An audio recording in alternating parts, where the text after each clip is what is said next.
loyalty described as, do you care? And I care, and that's why I'm on this show. Comes a time, here we go.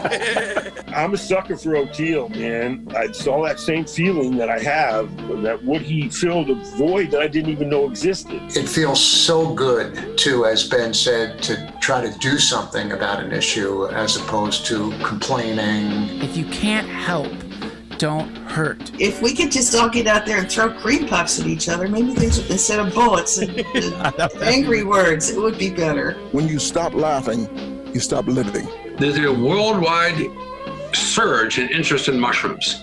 It was deep, man. It's not that TM makes your mind quiet down there. It already is.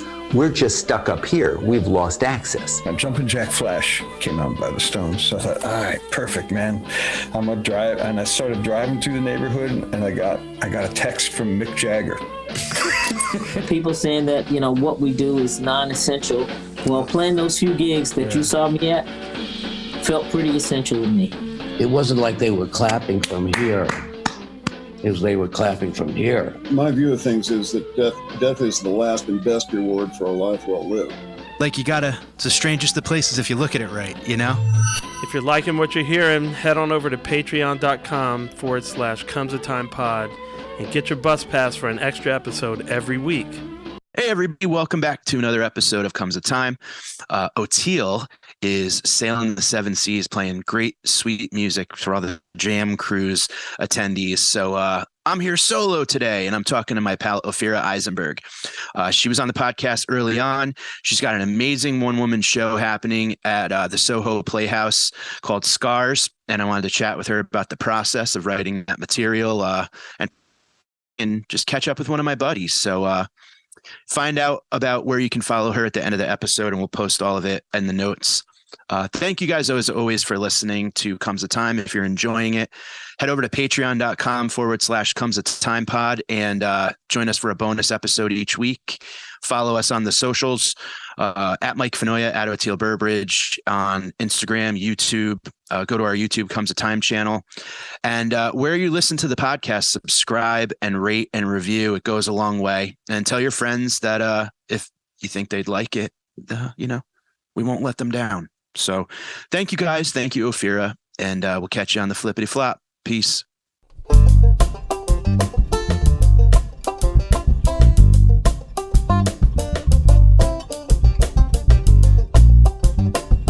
Hi, Ophira. Hi, Mike. How are you? Hi, buddy. Hi. So nice to see you too. In the daytime. How was your weekend? My weekend, my weekend was intense because I'm doing this solo show, so it's very different. I just said to someone this morning, I said, you know what? I know a weekend of doing whatever. Let's exaggerate, a little hyperbole. 9 spots in a row. But, whatever, 4 or 5. But, there are nights where you can probably fit in 5, even with how hard it is to get around the city.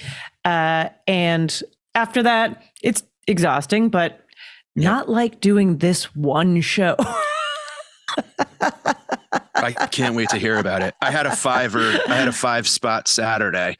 Yeah. 3 at Gotham, 7, 9, and 11:30, and then an 8:30 at New York Comedy Club in the East Village, and then a 10:30 up at Stand Up New York on 78th and Broadway.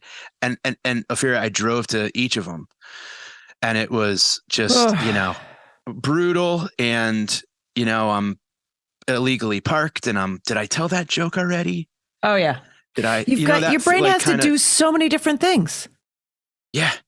Absolutely. And it's just that, I could have made this an easy 3-show Gotham night, which is one of my favorite nights in the city, when you just have a nice bing, bang, boom, hang out with the crew, eat a nice, dinner.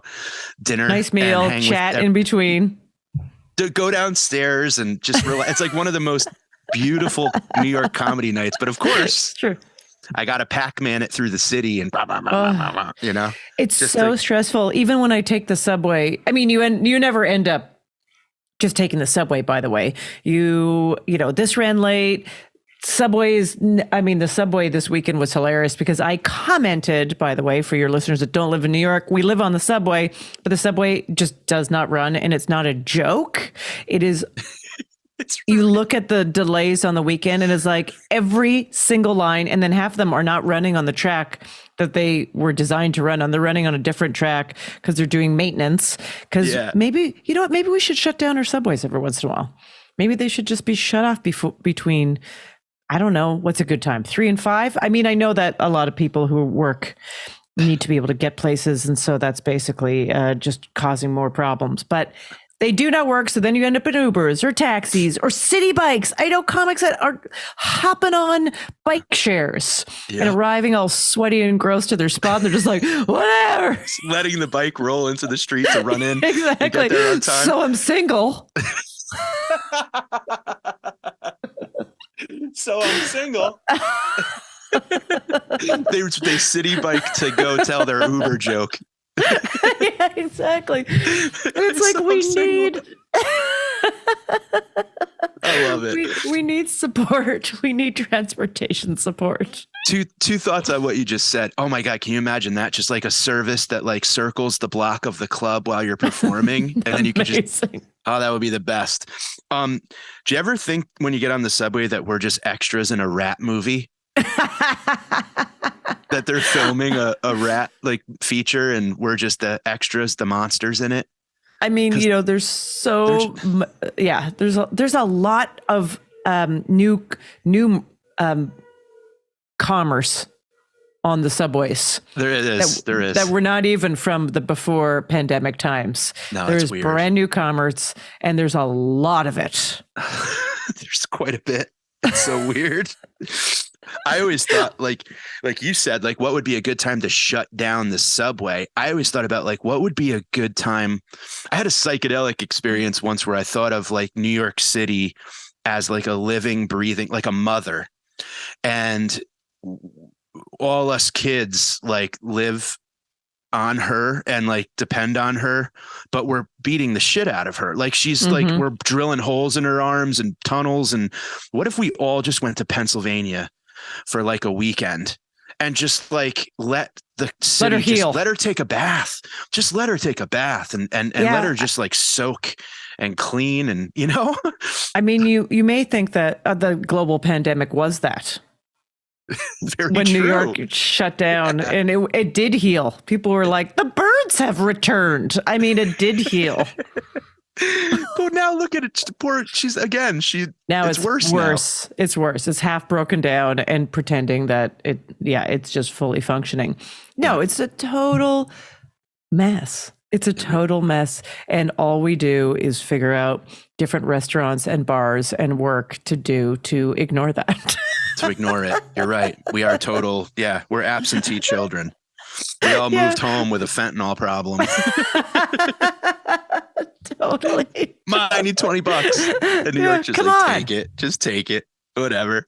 It's so ridiculous. There was someone on the subway, you know, there's, like I said, a lot of new commerce. Also, there for a while, people were just smoking on the subway just all the time. I was like, oh, now we have a smoking car. Interesting. All right. And then it became, I mean, it's very sad. This is all pointing to like very larger social problems. But then it was just like every row of seats was someone's bed. Mm-hmm. Uh-huh. So it was just like people were sleeping. Like I'm saying, like 4 per car. Like there was nowhere to sit. Yeah. And then there was a guy that was potentially not completely in his right mind on the train yesterday. And sometimes people are ranting.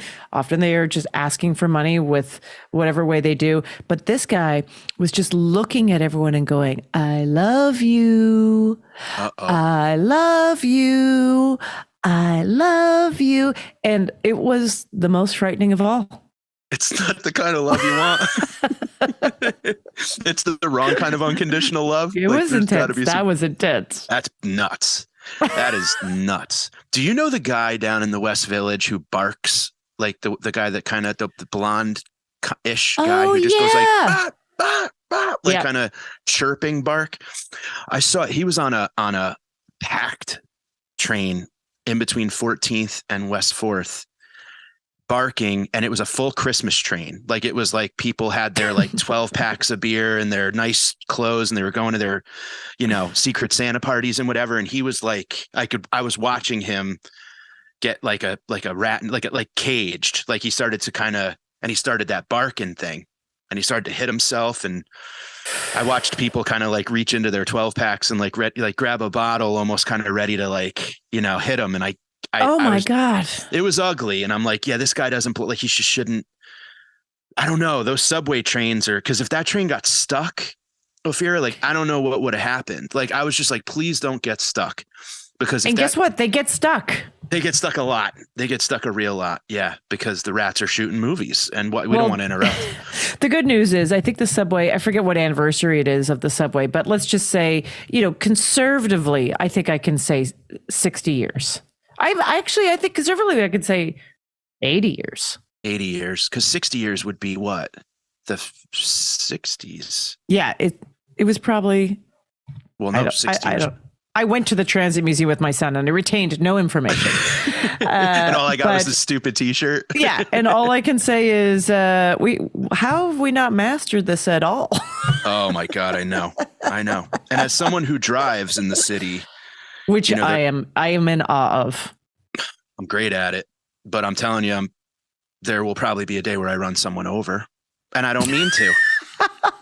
It's going to happen. I mean, it's like playing, it's like, like eventually you're going to break a bone if you're going to try parkour, like if I'm first of all, any car can stop at any time, because if an Uber if their alert goes off, they're just hitting the brakes in the middle lane. And hey, if you're behind me, sorry, I got to get a good rating. Yep.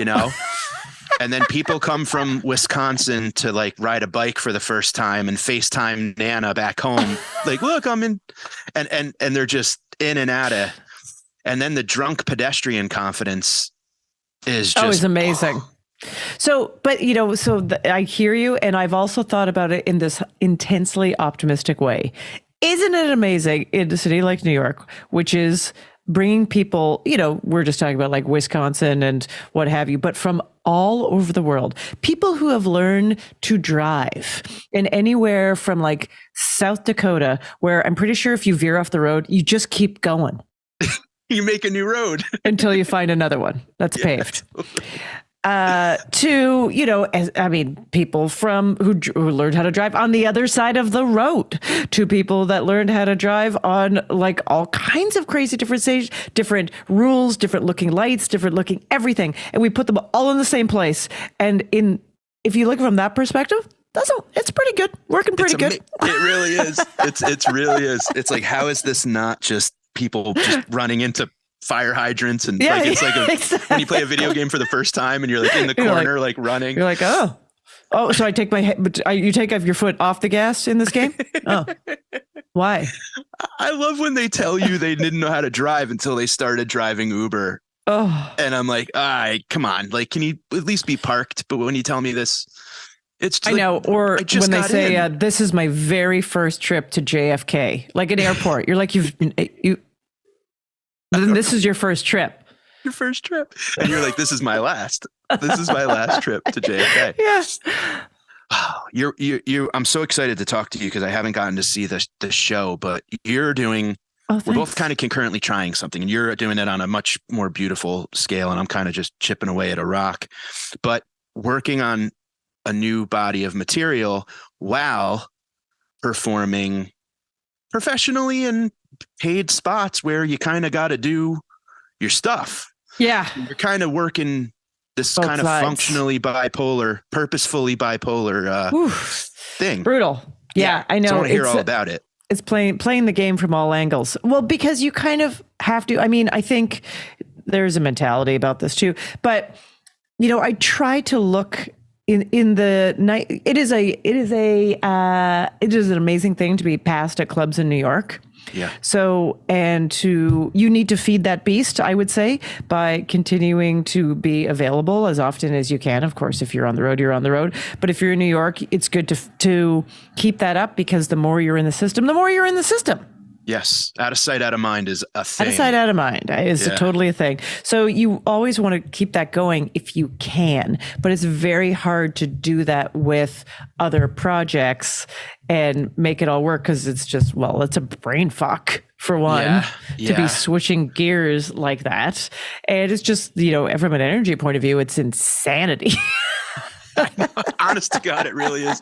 It's total insanity. Like you have to silo your thoughts.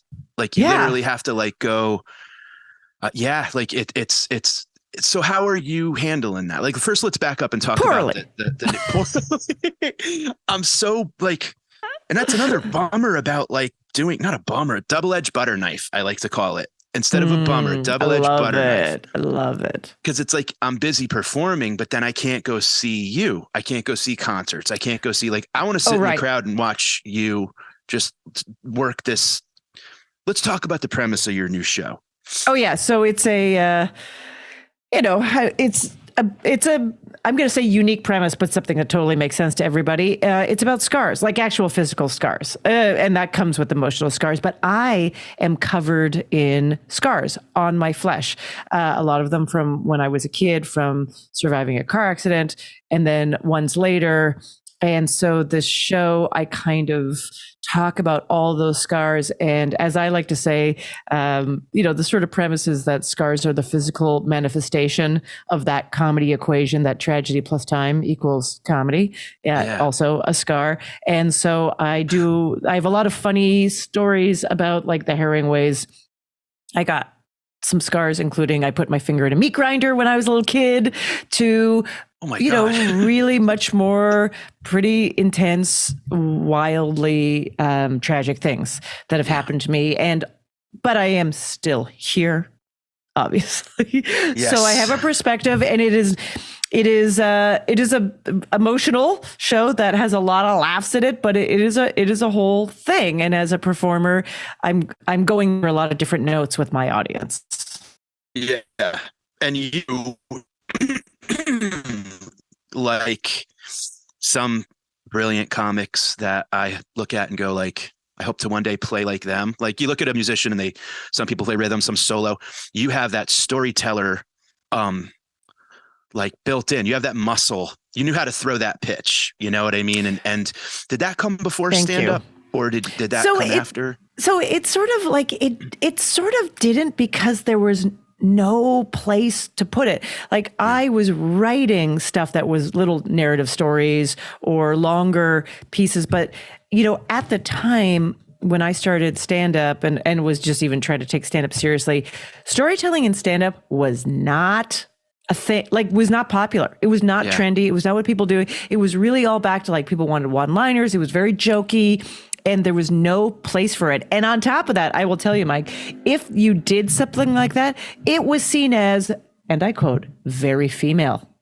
Oh, really? They were like, oh, there was this very sexist, terrible thing, but it was like the women that were doing well, which also don't even get me into the numbers of that. But the thing that they would say was like, oh, that person's great because they write like a guy, which meant that it was much less conversational. It was much more these tight sort of jokes. So I didn't do that stuff because I too wanted to work. I wanted to get better. I wanted to be part of what was going on.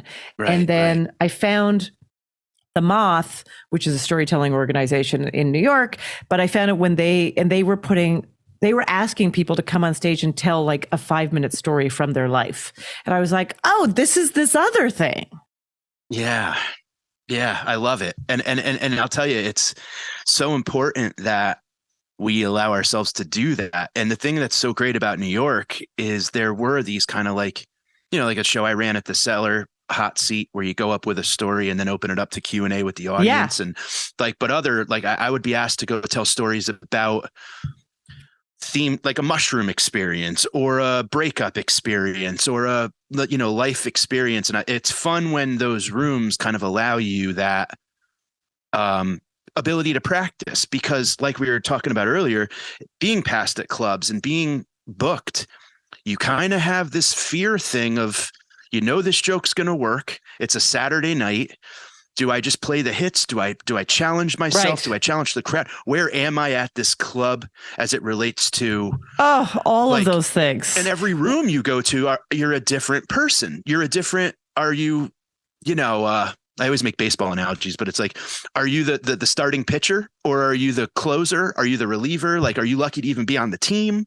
And then are you ignoring what happened right before you? Because that's a choice. Or are you doing a segue to that? Because you're just like, oh, these people were, I don't know, like they're chatty, but they just got a lot of stand up that they didn't hear. Maybe they need a little bit of crowd work to get back on board of this. Or were they just talked to death? And I got to like make sure that I just like go back and do it as easy accessible. Or how drunk are they? Or like a bazillion things.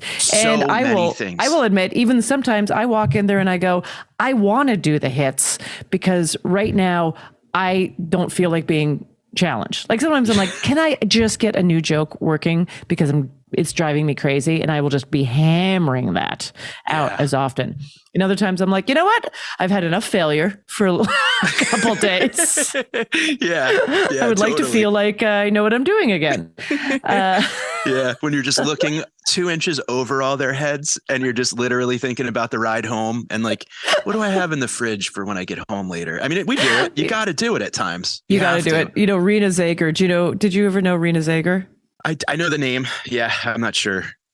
Okay, so I know, it's so funny because also when I moved to New York in 2001, there were a lot of comics that I met that were really, really, really funny. And they all ended up working in like, I think comedy jobs or comedy adjacent jobs, but not so much like pursuing stand-up hardcore. It's just, I'm always like, where are all those people? And they're around. It's just like so weird. So many people around me kind of quit. Yeah. Wild. It's like this business really fucking weeds. I'll tell you that. It weeds harsh. It totally does. And it's this thing of kind of, I thought about, I think maybe during the pandemic, we all maybe thought about like, how do we go back? Like, is that it? Like, how do we pivot and move towards something else and anything else? Like what, it's like.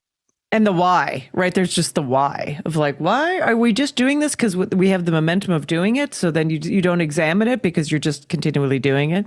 Or that was like the why. But she had this joke a long time ago about, and she had phrased it or contextualized it in like what it is like to get older. And she was like, when I wake up in the morning, my brain is looking forward to going back to bed. And there are times that I like look at the day ahead of me and the spots I have at night. And I'm much more focused about like, and then I come home. It's not like, how am I going to attack each aspect of this? It's like, and then I come home. And then I come home. Yeah. It's so funny. It really is. And there is that like, I hear what you're saying. Like sometimes I want to go in and I want to just try all the new jokes. And then there's times where like I have to set up a thing where I can go tell stories, and it's fun. I'm doing that now and you're doing that now. And that's why I'm so stoked to talk to you about this. Cause like I'm going up and telling stories in a theme of like react and regret. That's kind of like where I'm going, where it's like moments where I've kind of all the way back to dates I had in like in high school, or, moments where I was kind of like, I look back on it and I'm like, and it's fun to just tell those stories in a permission to fail setting. Yeah.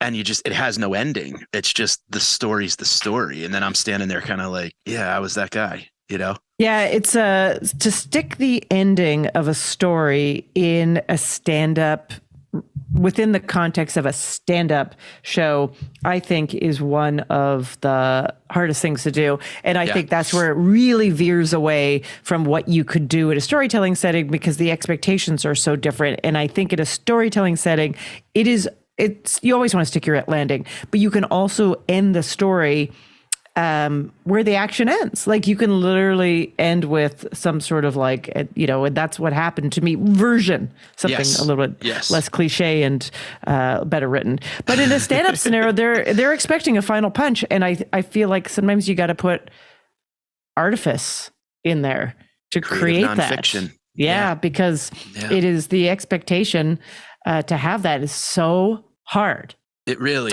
is. I've tried a couple different endings on stories that I'm working on now. I had a date in middle school at an amusement park, and I wanted to kiss this girl that I went on the date with. It was like the first time I was going to kiss her. And during the day, I ate too much candy and went on a ride, and I ended up throwing up all over the place. Oh. And the trip, the plan was at the end of the night, we were going to ride this like, and it was like nerds. It was like I was like throwing up rainbows. And at the end of the night, we were going to ride this like, tram thing, and I was going to kiss her, and I forgot I puked. I was a kid, so I tried to kiss her and she wouldn't kiss me. So I broke up with her, and we were like enemies all through school. And then later on I ran into her and I was like, whatever happened with us? Like, enough time had passed. And she's like, well, I liked you, but you puked. And then you got mad that I didn't kiss you. Like, you had puke breath. Like, and I'm like, oh my God, I would never have kissed you either. Like, that's so true. But I forgot that part of it. I forgot I puked. And then I'm like, oh, it makes total sense you didn't kiss me. And that's just a story I've been working on that, like, it has Do no you tell ending. that story in chronology? I mean, I've immediately an idea. Tell me. Do you tell it in chronological order? Yeah. Yeah, I would tell it in reverse. Where I run into her. I would. I mean, I don't know. This is just an idea. Yeah, I don't know. I'm brainstorming at the top of my head, but I feel like, because I think everybody relates to that thing where there is something you feel bad about something in the past about a rejection, and you don't understand it. Yes. And as time moves forward, in some ways, we have the possibility to revisit these people and go, what went on?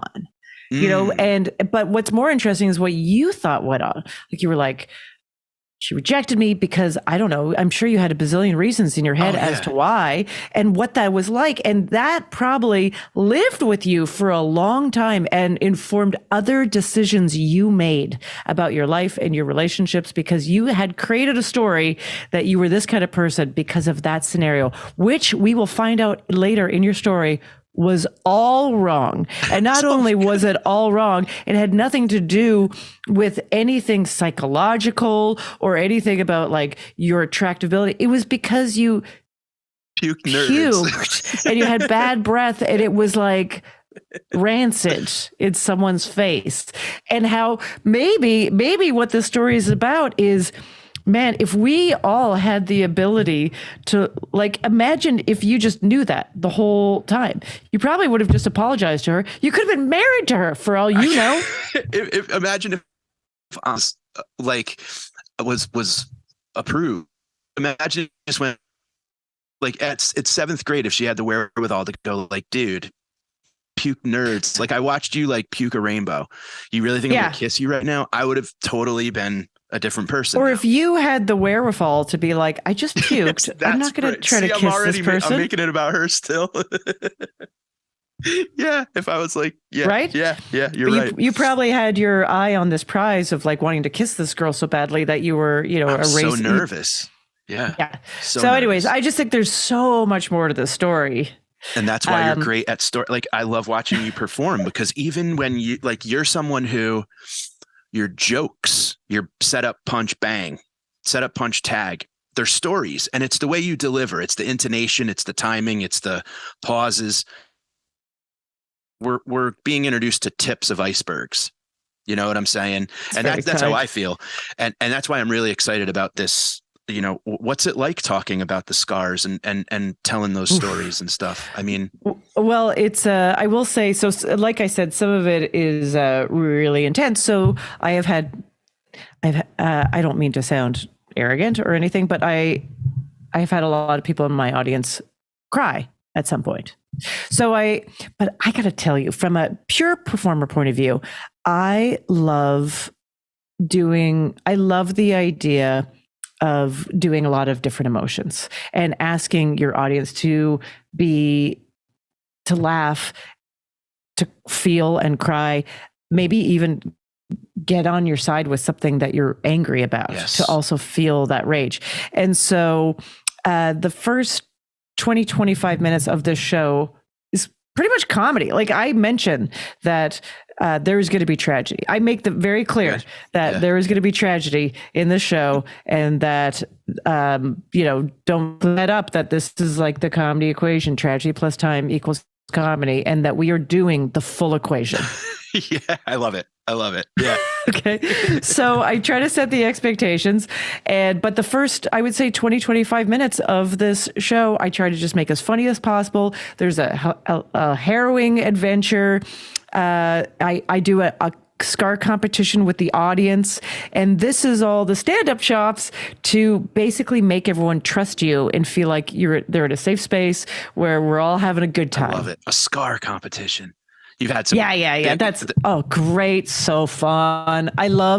We both love talking to the audience. Oh yeah. So that's, I think, to give us both credit, not something everyone can do. Some stand-ups go like, I hate it the most. And I will not do it. Some are posting it and they're not ready to post it.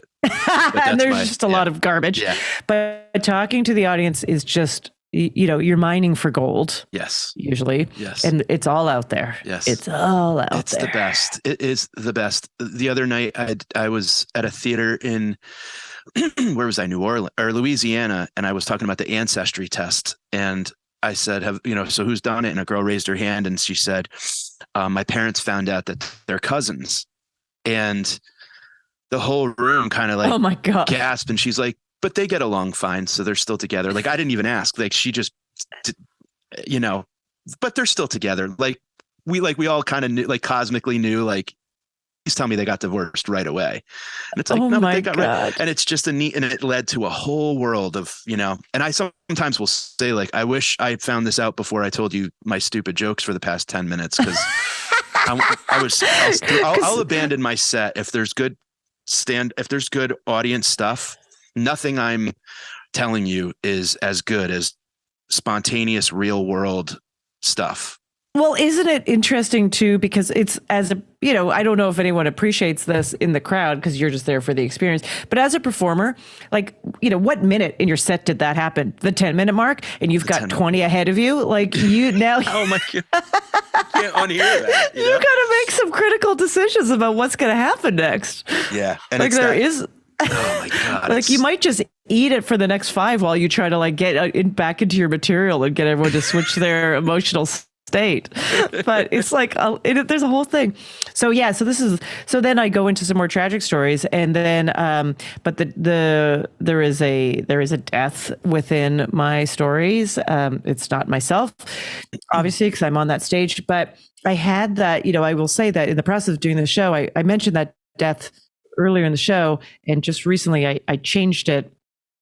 So there is a moment at the end where I revisit one of the earlier stories, and it was this is more of a storytelling thing than a stand-up thing, but it was a bit of advice someone gave to me that I was like, oh, that's brilliant. They were like, do not put it on yourself to do not carry a bag of bricks through an entire story. You can carry it a little bit near the end and still be truthful to it. But if you're going to decide to carry a bag of bricks for 25 minutes, we're all just focused on the bricks. So don't think you can introduce the bricks and then take us somewhere else. So this advice was kind of like, all right, audience, like if you'll notice right next to me is a stack of bricks that I'm going to get into, but I want to acknowledge they're here. Is that kind of what you mean? Like instead of like kind of like if you're holding these bricks, meaning like you're putting it on your shoulders and then you're and bang, here's the end of the story. Everyone hears the bricks. Is that what you mean? Yeah, it's sort of like no one, I'm just going to say one of the more tragic things that you can tell an audience about is a death. Yes, there's many tragic things. So then but then if, I had a lot more things to say about my life as pertaining to different scars, and I had a lot more scar talk to go. So, so then, but I thought it was looming. It was kind of looming. And I think it was like, how do you address that? And chronologically correct.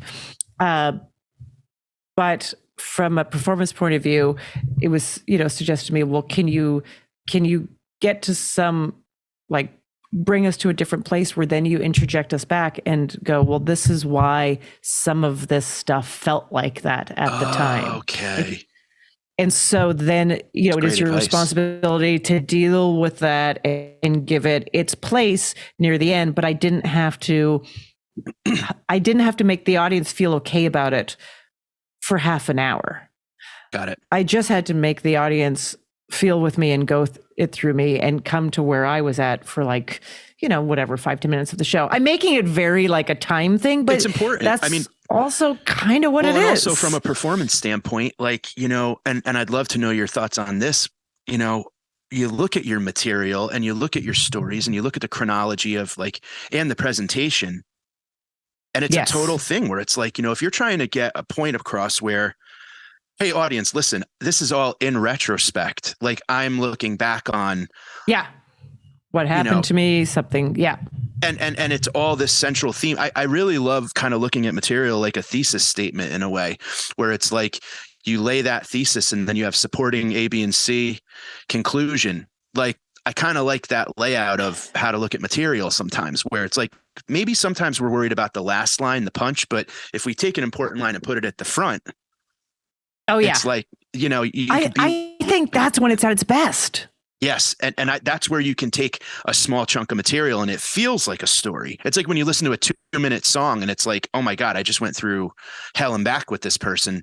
And it was 2 minutes and 30 seconds. And that's possible. Yes, it's totally possible. Right. And laying the brick. I get that now. Okay. I love that. Yeah. And even with just stand-up specials, I don't mean to add the word just to stand-up specials, but just, I mean, something different. But I have spoken to a few people that they were like, yeah, I was really conscious of making sure I hit that emotional arc. And I was like, oh, because I will say that when I recently was working on like, okay, what's my next hour of pure stand-up? I do not look at it in terms of emotional arc.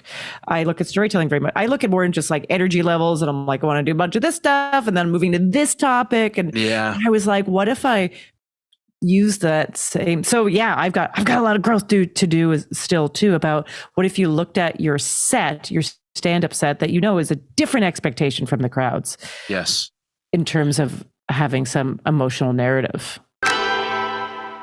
What's up, everybody? This is Mike, and today's show is sponsored by Sunset Lake CBD, a Vermont hemp farm crafting affordable CBD products designed to help with stress and sleep without breaking the bank. Sunset Lake CBD is a majority employee-owned hemp farm located just outside of one of our favorite places, Burlington, Vermont. For years, Sunset Lake was a dairy farm producing milk for Ben & Jerry's ice cream. We had them on the podcast. In 2019, they diversified and started growing hemp for CBD. And Sunset Lake CBD crafts products with hemp grown on their family farm and ships them directly to the customer, cutting out all the cost associated with getting on the shelves at stores. They have CBD products for every occasion and offer tinctures, salves, edibles, coffee, smokables, and even for that anxious dog of yours, they have pet products. Ooh, I need to get some for my dog that's barking all the time. But I'll tell you this, I use these. The Sour Bears. So good. They are CBD gummies. I literally, no joke, I take these every night. They help me sleep. And it's almost bedtime. Yep. And I still, as said it before, I'll say it again. You go to a long show, you come home, my 42-year-old ankles are not what they used to be. And I rub that salve all over them and put them up, enjoy a nice cocktail, and just let it ooze right into those sore bones. And you know what, folks? All you Comes a Time fans, if you check them out at sunsetlakecbd.com and use promo code TIME, T-I-M-E, you'll get 20% off all products. That's sunsetlakecbd.com. Use promo code TIME, 20% off all products. Sunset Lake CBD, farmer-owned, Vermont-grown. Thank you. Get you some.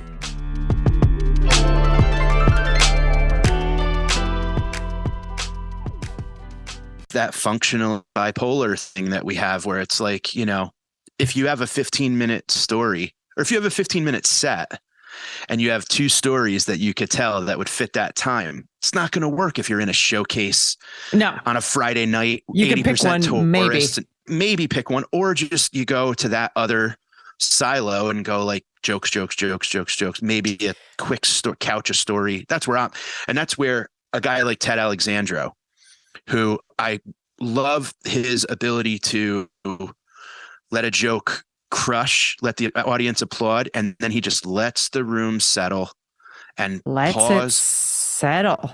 And he's like, in his head, he's like 5, 4, 3, 2, 1, start the next joke. And it's just it's like the record being flipped and the needle be like. Absolutely. I think that's a thing of power. Like that is, I know there's a lot of power in pauses and I've always been bad at it. I get so nervous. So nervous, but there is power. Although, I will find, again, just the amazing creative process. So I'll have a story. I'm working on a story. Listen, whatever it's about. One that I want to put in a stand-up set. And, I have a timer that I always put in my back pocket. I've lost it. So now I don't have a timer. But anyways, okay. And so if I, usually at a club, let's say you have a 20-minute spot, they're going to give you the light at 18 or something like that, 17. But my story is 5 minutes. So then I'll set my timer for 5 minutes. And then so I can take that to the end. Because in theory, I'm leaving on the story.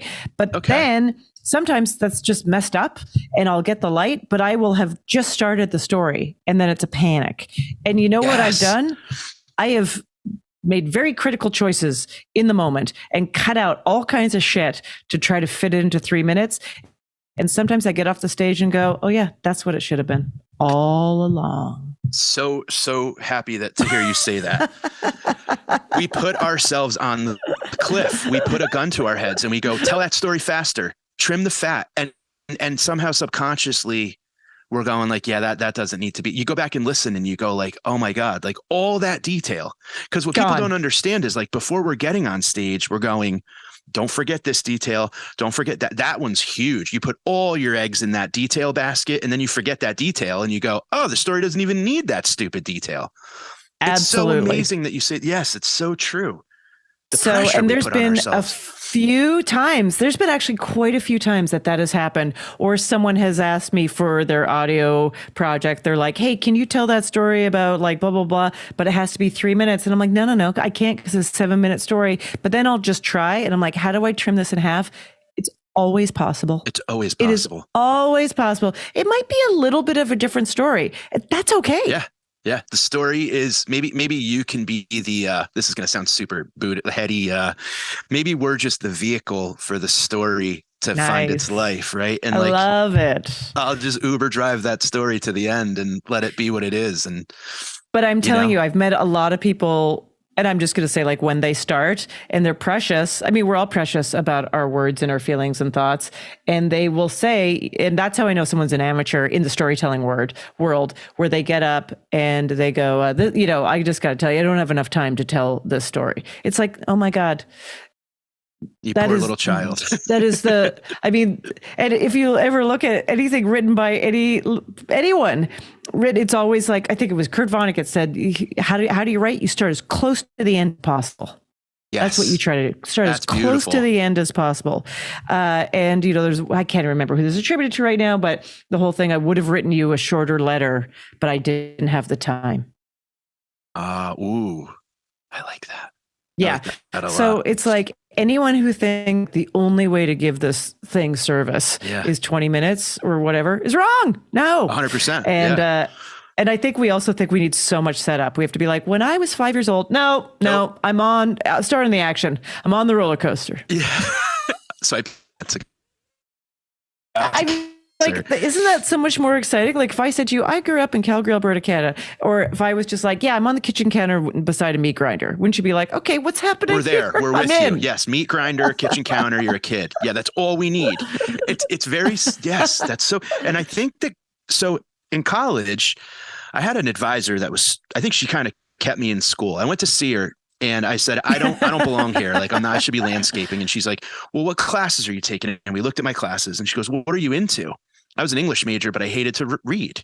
And she's like, what about plays? Like, have you ever looked at plays? And we kind of cut the narrative out and went right to the action. And I love that. And I think that's what I love about stand-up is that like, we're kind of doing our one act plays.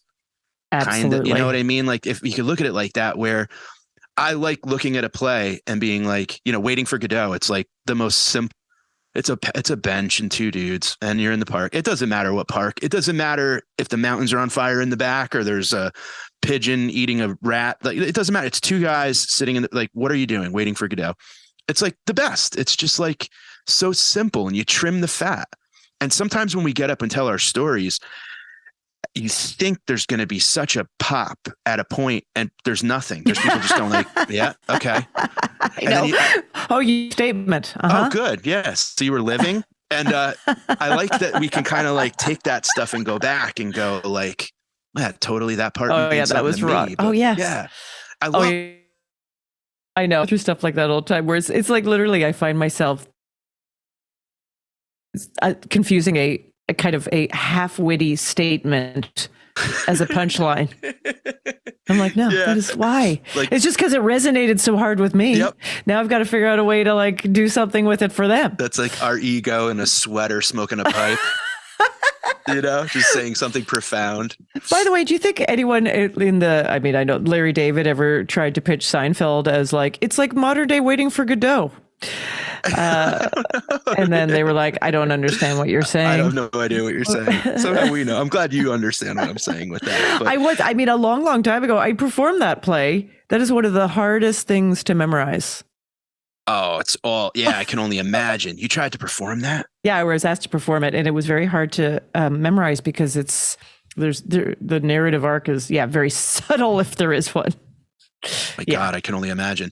Did you ever write plays? Did you ever try for other characters? Not really. I mean, honestly, I always feel like this is something before I leave this planet, I would like to do that. Like I would like to just have someone revisit the structure with me, which is something I get hung up on.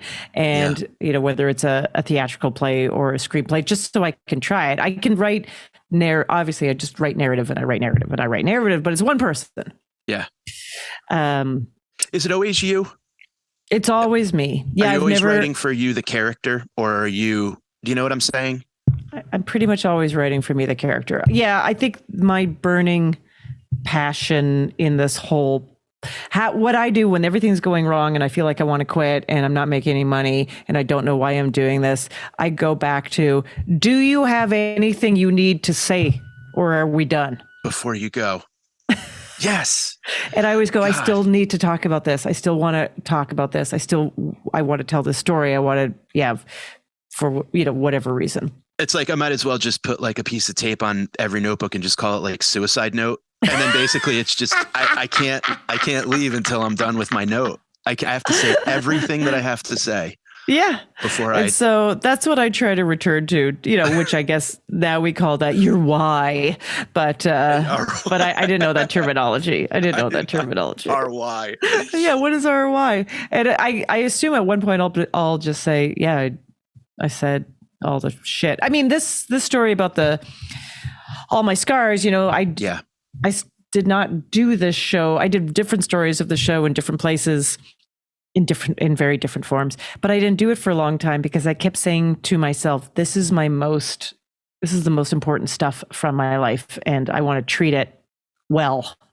And I also did a lot of sabotage where I was like, I can't figure out what the name is. And the name's not great. And I was like, a year later you go, yep. Yeah. Just name it something. Yeah. I don't have a director. Decided to do it without a director. So many things. And then I thought, because there is talking about scars is a little bit deeper than dating or what have you. I thought, there's no, past a global pandemic, we have no desire to hear about this stuff. And then as whatever you want to call this, emerging out of a global pandemic, I was like, oh no, it's good. People are more traumatized than ever. This is perfect. The tone is set. Oh God, isn't it great that the world is just raw and bloody and it's the time.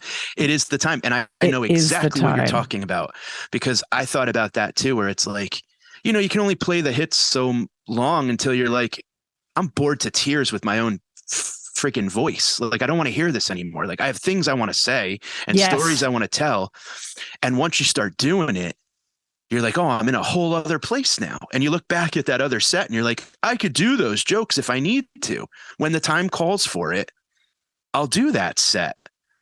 But right now it's like you put your, it's nice to have that kind of diamond that you're chipping away at. And put it in your pocket and go do your jokes. It really does revitalize all the different stuff. Like, I know that people, and listen, you know, everyone's a little bit different, but I know when people, God, I just sound like an asshole. When people talk about visual art, like painters or whatever, and they're just like, I didn't know what to do with this, so I decided to do collage. And I think as stand-ups, we never really think about that. Like, we're just like, just keep writing the jokes, churn them out. And there's people that can do that. I can't. I need to switch my brain sometimes, and I need to do whatever would be. I don't write poetry per se, but like I need to do whatever the version of collage. It just means writing a slightly different format, and then I feel like I get like much more inspired. May I ask you the most cliche question about comedy, because I'm always interested? Do you sit down and write, or do you write on stage, or do you do both? I do both, but I always feel like I do a better version on stage. And if you know, that's why it's all great to do these very, you know, awesome club gigs where there's a lot of expectation from the audience that you're going to kill, but you also have to find these super low pressure shows where there feels like a lot of support. Because for me, that's when I'm writing on stage and I'm like allowing myself to just like drift this way. And I'm like, oh yeah, that's how it should be said. And that's a way better idea. Oh my God, isn't it? It's so refreshing. And like you said, it revitalizes. It makes you go back and look at your old stuff and be more patient with it and be like, you're not done. I think we always have this thing of like, is this bit done? Is this bit ready? And it has to be like, okay, finished there. It's in this part of the set, or it moves its way out eventually. I love that. I just did this show at a theater in Fairfield, Connecticut called Undercooked, where it was no consequence. I was telling you about it. Oh my God, I'm getting goosebumps thinking of it. This crowd was so supportive. It was a Tuesday night. I'm thinking 10 or 15 people are going to go. 90 people went. It's amazing. And it was a new material. They knew all about like the premise of it. And I went out there and set my phone down and just started recording. 35 minutes went by and I was like, holy shit, like 35 new minutes of thought. It's not done. It's great. But they were supportive. I bombed hard at jokes. There's some stuff that I thought sucked got the best pop. And I'm like, so listen. Yeah, I'll shut up. You go. First of all, I was just going to say, this is what I think, because, well, it's the best. I cannot wait to basically just show up at that theater and push myself onto your lineup. But also I've noticed recently that there are a few more new joke-like nights popping up at different places. And to me, the reason why these died is because nobody wanted to go to them. Right. No audience wanted to see not the finished product. And I feel like it will end and it will change. But on a podcast called Come to Town, you know what's happening right now? People are so interested in comedy that they will go see it in any form. Any form. And that helps us like so much. It's so cathartic to go, like, it's okay for me to look at my paper. That's one of the silliest things about comedy is that, like, you're coming to see me memorize things. Like, it's somehow shitty if I pull my notes out and go like, that's why Joe Mackey, like, I love that he'll just like bring his notebook out and just tell the joke. Like, he wrote it. It's the old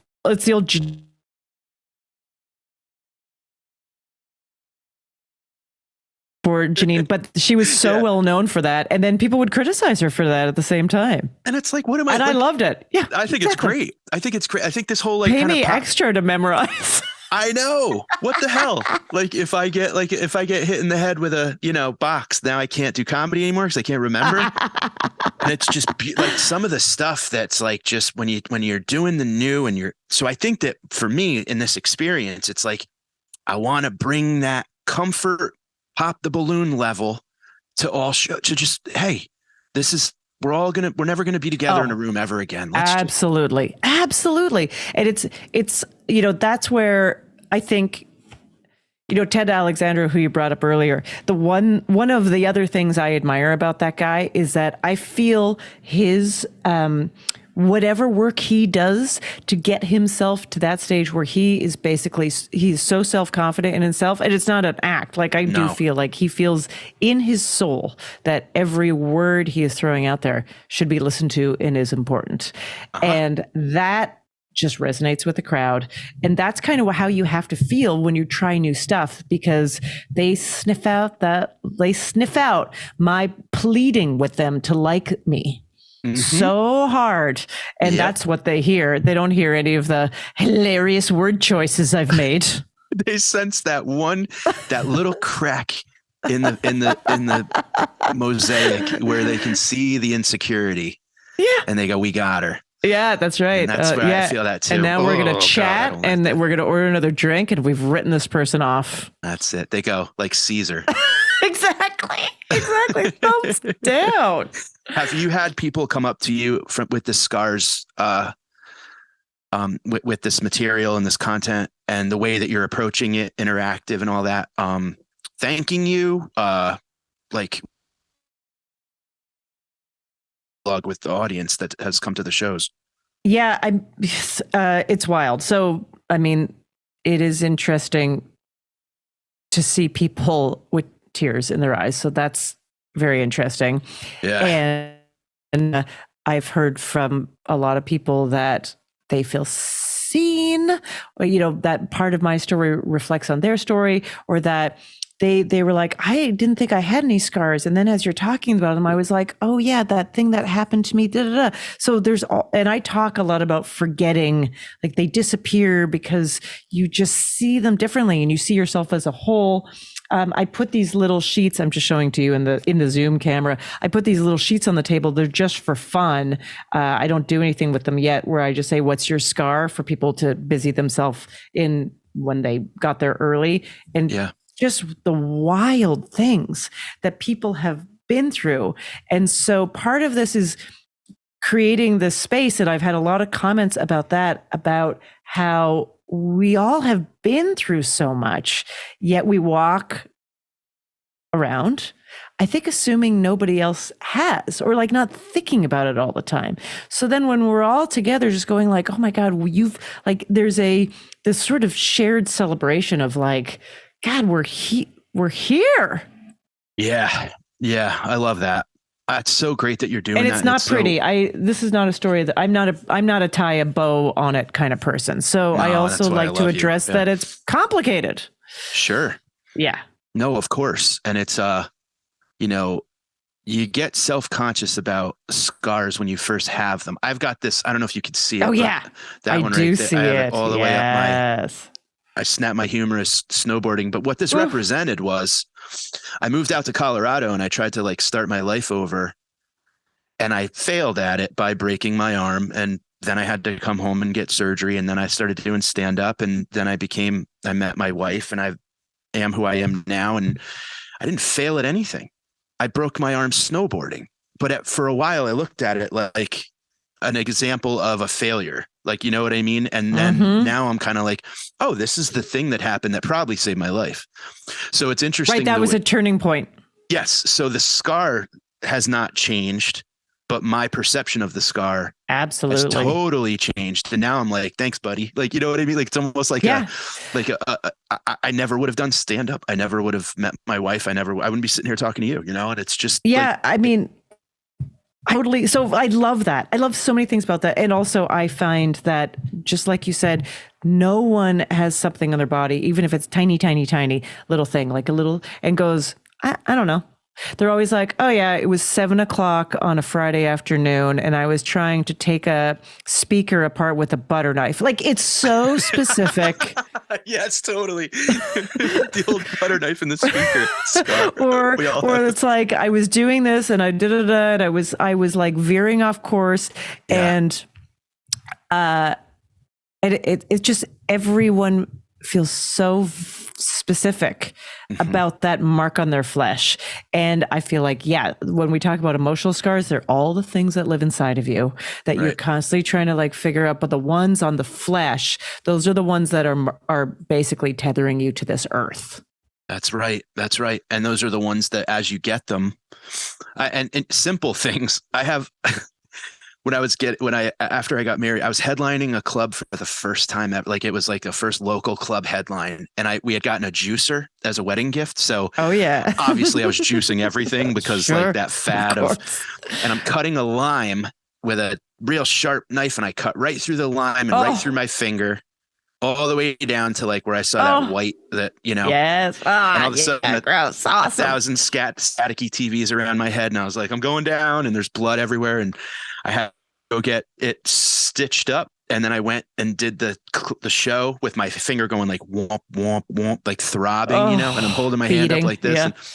But it was a funny, like I have a nasty scar from it. And like, I feel this one way more than I feel this one. Like, I almost wonder if I nicked a nerve or whatever. But I remember literally, like you said, like where the sun was at as it relates to setting. Like I could see the moment I cut my finger, and I'll never just go like, oh yeah, that was that time I tried to make juice, but it's like, I remember it was the first time I was in the headline Joker's Wild. I remember like the smell in the room. Like, it's so amazing that scars do kind of bring us back to that like detail. It's like a dream you can't forget, kind of. Yeah. And there was an audience interaction person recently who did say in her story, she started by saying like, I remember it was a full moon, and I was like, whoa. And it was because at one point she was lying on the ground and she was looking up at the sky. But just the fact that you retain that, how many times I've probably noticed I was lying on the ground somewhere, but that time was different. Yeah. And they always say that with storytelling, like, what stories should you tell?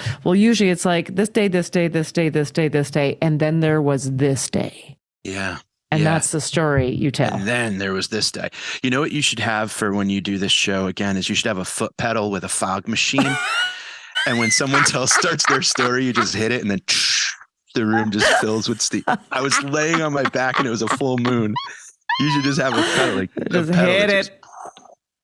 Oh, that'd be great. How did you end up loving the room? Like, did you enjoy the space? Did you get comfortable with the space? Like, at first, was it because you're laying all this? I believe in that stuff, like the spirit of what you're like kind of hangs around the room. Because you did this, you're doing a residency, or you did a residency. I'm doing a little run. Yeah, I've got 2 shows left. So I honestly, I put a lot of time and thought into the room. I know you did. We talked about it. I looked at that room when I went to visit it, and I thought, I got to change this room a little bit. So I bought like those little battery votive candles because I wanted that atmosphere. I rearranged the tables because I wanted a certain atmosphere with that.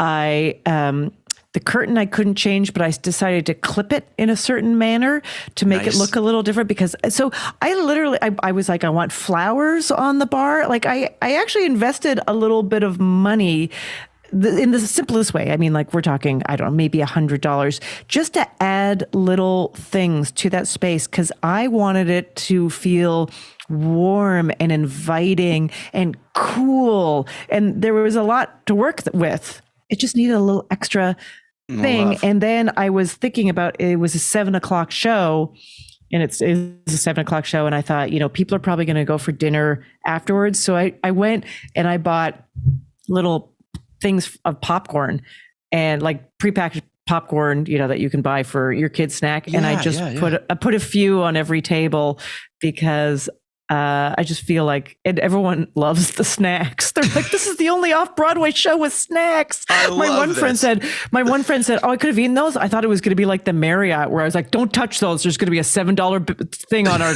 bill at the end of it. It's like, no, there's... You have a mini bar at every table. Yeah, so there was just little things that I wanted to do to make people feel like they didn't have to think about the space. So great. God, that's so great. And it's so funny when you think about like the good, like the little good elements that we could all do to make our shows more like palpable and more comfortable, which then makes us more comfortable, because there's nothing better than a crowd that's comfortable. And I get very attached to that. Yeah, really attached to that. Well, because we know the opposite. So some crowds it's like bus station energy, where you're just like, did you guys know you were coming here? Like, did you lose a bet? I mean, I'll be totally honest. I hired someone to do seating for me because I knew the theater didn't have resources to actually have people sat. And at this venue, there's a combination of There's bar seating with stools. There's high tops with stools. And then there's normal, like low tables with chairs. And I was like, anyone over 40 gets a chair with a back. Yes. Oh, smart. Because yeah, I was like, I don't want those people on stools. And then some of the stools were shaky. Mike, I brought an Allen key with me and arrived early and went through and tightened all the stools. I'm insane. So next time when you come on, we'll talk about the OCD. That's amazing. But I was like, I would not want a rocking stool. But I get, you want to know what all that says to me is that's how much you value this material. And that's how much you value this experience that the crowd is going to have. Like, you're not going in and going like, yeah, let's just do this and get it. Like, you want it to be perfect for those people. I want it to be as nice as possible. And that's, and I'm the worst, because I'll go to a show and I'll be distracted by the fact that I'm on a wiggly stool that's half broken. Absolutely. Like that's all I'm thinking about. Yeah. Exactly. Yeah. Because now I have to not be comfortable because I might make you uncomfortable. Right. Yeah. It's a nightmare. Yeah. So we're dead to cans, thank you for asking me. No one, of course, I haven't really told anyone. As I'm saying it sounds a little insane. But that's great. That's what you're showing your scars. So can you tell so this is going to come out Friday. So for those of our listeners in the city. Yeah. I mean, sorry, it's sold out. So please, I'm hoping to get,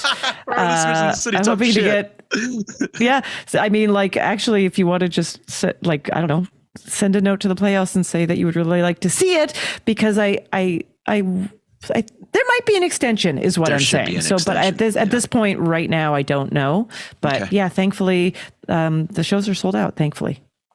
Well, it's well-deserved. And tell everyone where they could keep track of you and your podcast. Come keep track of me, people. Yeah, you can follow me. Spy on me. I'm on the socials at Ophira E. And I have a website that I update, ? It's ophiraeisenberg.com. All right. And you have that podcast that's pretty damn fantastic. Don't forget that. If it doesn't even matter if you're a parent, but it is a comedy parenting podcast. I know a lot of non-parents who listen to it. It's called Parenting is a Joke. You can get it wherever you get your podcasts. I listen to it and I go, that's why I don't want to be a parent. So it's great for those of you who are on the fence. Yeah, I'm talking with stand-ups and entertainment people who have kids, and how they manage to get all the creative projects and travel and touring happening still with that situation. I don't know how you guys do it. I can't sleep over guilt with my dog, let alone if I had a kid, God. So. I understand. Yeah. I know. It's all a thing. It is all a thing. Well, you're amazing. Yeah. Thank you so much for hanging with me. Mike, you're the best. I know. Let's get together soon. And maybe this weekend, if in between, I'll try to figure it out. Maybe I could stand in the back and watch. I'll make it happen for you. I'll make it happen for you. I'll eat my popcorn quietly. Bye. Awesome. Bye. See ya. Thanks everyone for listening.